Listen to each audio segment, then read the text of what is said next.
بہت سے لوگ یہ کہتے ہیں کہ ہمیں دعا مانگنی نہیں آتی.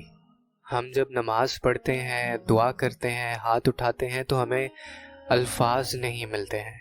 تو میں ان سے کہتا ہوں کہ جب الفاظ ساتھ نہ دے رہے ہوں نا، تو بس اس رب کے آگے رو لیا کرو. وہ بغیر کچھ کہے تمہارے دلوں کے حالات سے واقف ہے. وہ رب تمہارے درد سننے کے لیے لفظوں کا محتاج تھوڑی ہے. وہ جو دلوں کے راز جانتا ہے، بھلا وہ تمہارے آنسوؤں سے تمہاری تکلیف کیسے نہیں جان سکتا؟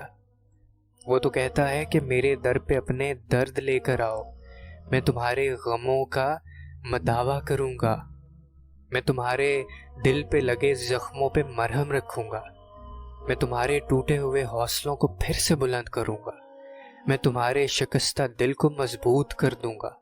وہ کہتا ہے میں تمہاری زخموں سے چھلنی روح پر اپنا مرہم رکھوں گا.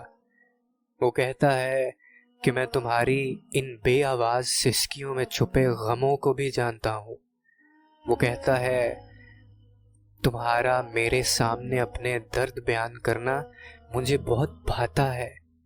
وہ تمہارے سارے درد اپنے اندر ایسے سمیٹ لے گا جیسے وہ درد تمہیں کبھی ملے ہی نہیں تھے.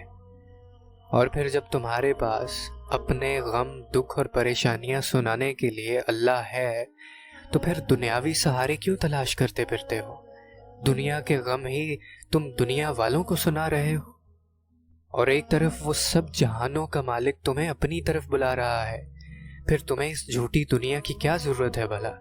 تم بس اپنے غم اس کو سناؤ، تو پھر دیکھنا وہ کیسے خوشیوں کو تمہارا ساتھی بنا دے گا. وہ خوش ہوتا ہے جب اس کا بندہ پوری دنیا کو چھوڑ کر اس کے پاس چلا آتا ہے. وہ خوش ہوتا ہے جب اس کا بندہ اس سے مانگتا ہے، اور وہ اس کو بہترین عطا کرتا ہے.